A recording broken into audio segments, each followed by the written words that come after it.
Everyone, welcome to commerce tutorial. मैं हूं आपकी अपनी होस्ट श्रुति। आज हम स्टार्ट करने जा रहे हैं +2 अकाउंट्स का chapter dissolution of a partnership firm. अब डेजोलेशन का मतलब होता है फर्म का वाइंड अप होना। वाइंड अप मतलब पूरी की पूरी ही फर्म का खत्म हो जाना।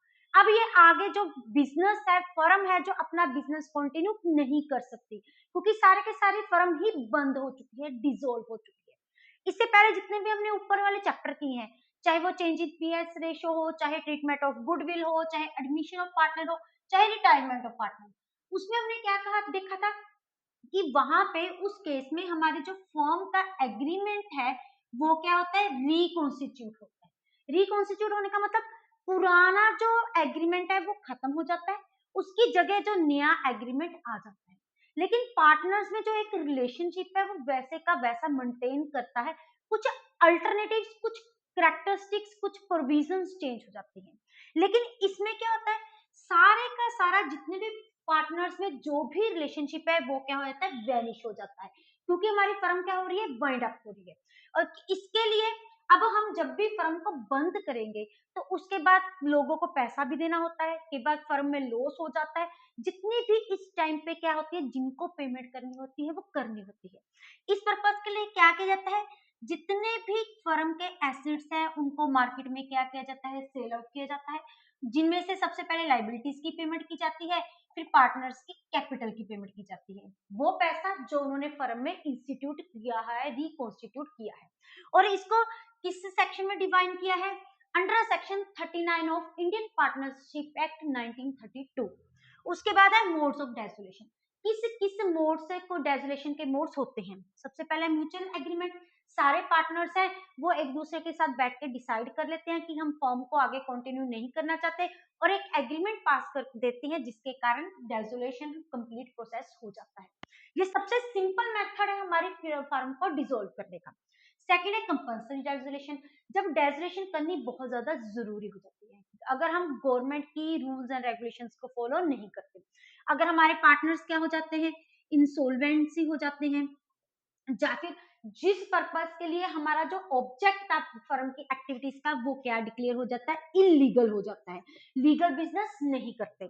नेक्स्ट है नोटिस, अगर पार्टनरशिप हमारी एट ए विल हो, विल मतलब जब भी पार्टनर्स उनका मन करे कि वो फर्म को डिसॉल्व करना चाहते हैं तो वो क्या करेंगे, आपस में एक कंसेंट पास करेंगे, मिलके मीटिंग बिठाएंगे, एक एग्रीमेंट पास करेंगे, नोटिस देंगे और क्या हो जाएगी, हमारी फर्म डिसॉल्व हो जाएगी। हैपनिंग ऑफ ए इवेंट, अगर कोई जिस पर्पज के लिए हमारा ऑब्जेक्टिव था फर्म का स्टार्ट करने का, अगर उनकी इवेंट हैपन हो जाती है, जैसे जो हमारा वेंचर था वो किसी पर्टिकुलर पर्पज के लिए था, वो पर्पज खत्म हो गया, किसी टाइम पीरियड के लिए था, वो टाइम पीरियड खत्म हो गया, अगर ऐसा कुछ था तो हमारी फर्म जो है ऑटोमेटिकली इवेंचुअली टाइम पीरियड के बाद वो क्या हो जाती है, डिसॉल्व। लास्ट है it is by the resolution by the court, जब कोर्ट के प्रोसेस के अकॉर्डिंग रेजोल्यूशन होती है। जैसे कि सेम हो गए, अगर कोई भी पार्टनर हमारा क्या बन जाता है, इंसॉल्वेंसी हो जाती है, जहां हमारी जो एक्टिविटीज हैं वो क्या है, इलीगल होती हैं। अगर जाके कोई पार्टनर्स है वो डिसऑनेस्टी एक्ट के साथ क्या करने लग जाता है, काम करने लग जाता है।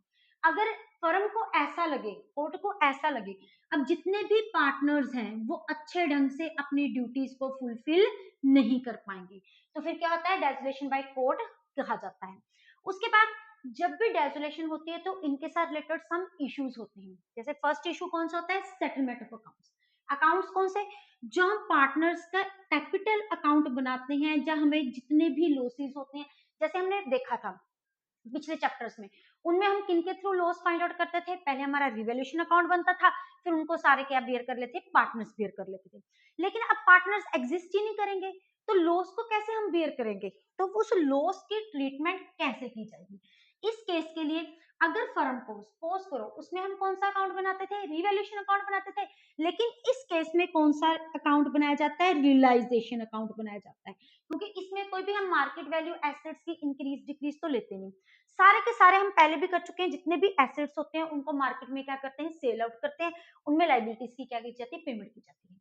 अगर हमें लॉस हो तो लॉस को बियर करने के लिए पहले तो हम पिछले साल के प्रॉफिट, जिनको हम रिटेन्ड अर्निंग्स बोलते हैं, उनको यूज करेंगे। अगर फिर भी हमारा लॉस कवर अप नहीं हो रहा, फिर किसको यूज किया जाएगा, पार्टनर्स के कैपिटल अकाउंट को। क्योंकि जो पार्टनर्स की लाइबिलिटी होती है वो क्या होती है, अनलिमिटेड होती है। जितना भी लॉस बियर करना होता है वो किन्होंने करना होता है, पार्टनर्स ने करना होता है। अगर फिर भी लॉस ना कवर हो जाए, फिर वो अपने कौन से यूज करेंगे, पर्सनल एसेट्स को सेल करके लॉस की भरपाई की जाएगी।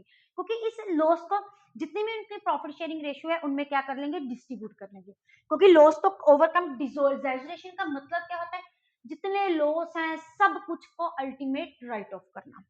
सेकंड है एप्लीकेशन ऑफ एसेट्स। अब यहाँ पे हमने देखा था कि एसेट्स को हम क्या करते हैं, सोल्ड आउट करते हैं। सोल्ड आउट करने के बाद उनमें किन किन चीजें की पेमेंट करते हैं और किस रेंज में करते हैं, किस रेशो में करते हैं। सबसे पहले हम किसकी पेमेंट करते हैं, रियलाइजेशन एक्सपेंसेस की। अब रियलाइजेशन एक्सपेंस होता क्या है, जितना भी डेजोलेशन के ऊपर प्रोसेस करते हैं टू सेल द ऑक्शन के थ्रू, एसेट्स को सेल करना, लाइबिलिटीज को पे करना, उसके ऊपर जितने भी खर्चे आते हैं सारी ट्रीटमेंट किन के थ्रू होती है, रियलाइजेशन अकाउंट के थ्रू। जितनी भी रियलाइजेशन की एक्सपेंसेस होती है सबसे पहले उसकी पेमेंट की जाती है। फिर उसके बाद आउटसाइडर्स को, जितने भी हमारी फर्म में क्या है, आउटसाइडर्स, क्योंकि पार्टनर्स तो फर्म के अपने ही मेंबर हो गए, उनको बाद में पेमेंट की जाएगी, पहले आउटसाइडर्स। आउटसाइडर मतलब सबसे पहले सिक्योर्ड क्रेडिटर। सिक्योर क्रेडिटर्स कौन से होते हैं, जिन्होंने कोई ना कोई सिक्योरिटी डिपॉजिट कराई होती है। जैसे कि हम जब बैंक में लोन लेने जाते हैं, लोन लेने के बाद वो हमें क्या बोलते हैं, आपको कुछ ना कुछ सिक्योरिटी डिपॉजिट करवानी पड़ेगी लोन लेने के लिए। वैसे जो क्रेडिटर्स होते हैं, अगर उन्होंने कोई सिक्योरिटी प्रोवाइड की जाती है उनको क्या बोलते हैं, सिक्योर क्रेडिटर्स। अब सिक्योर क्रेडिटर्स होते हैं, उनको सिक्योरिटी होती है, तो उनको पेमेंट पहले की जाती है as compared to unsecured creditors. उसके बाद किनकी आ जाती है, पार्टनर्स के लोन की। फिर पार्टनर्स के लोन की पेमेंट की जाएगी। अगर पैसा बच जाएगा फिर किसको पेमेंट की जाती है, पार्टनर्स के कैपिटल अकाउंट को in the form of cash में पेमेंट की जाती है। उसके बाद एक छोटा सा, और इसको किस सेक्शन के अंडर डिफाइन किया है, अंडर द सेक्शन 48। आज का हमारा लास्ट टॉपिक है फर्म डेप्ट एंड प्राइवेट डेप्ट। अब फर्म के नाम से ही क्लियर होता है, वो डेप्ट का मतलब क्या होता है, लोन। वो लोन जो पार्टनर फर्म के नाम पे लेता है उसको क्या बोलते हैं, फर्म डेप्ट। और प्राइवेट डेप्ट मींस जो लोन पर अपना पार्टनर्स अपने पर्सनल नाम की वजह से, पर्सनल गुडविल की वजह से लेता है, उसको क्या बोलते हैं, प्राइवेट डेप्ट। अगर हमने फर्म डेप्ट लिया हुआ है तो पहले हम इसको किस लिए यूज करेंगे, फर्म के लोन की पेमेंट लिए कर लेंगे। उसके बाद हम किसके लिए यूज कर सकते हैं, प्राइवेट डेप्ट की पेमेंट करने के लिए कर सकते हैं। वैसे प्राइवेट डेप्ट के अगर हमने लिया है, इसके लिए पहले किसके लिए यूज करेंगे, हमारे पर्सनल डेप्ट को फुलफिल करेंगे।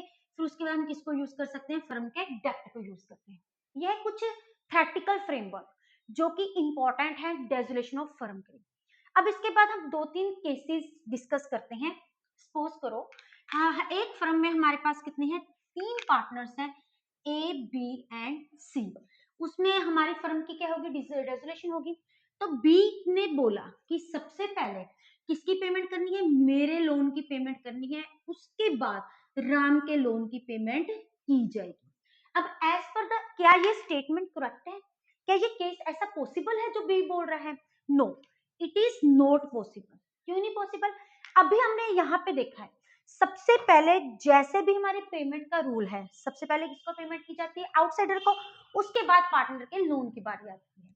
इट मींस पहले प्रेफरेंस किसको दी जाएगी, राम के लोन को, उसके बाद किसकी बारी आ जाएगी, बी के लोन की।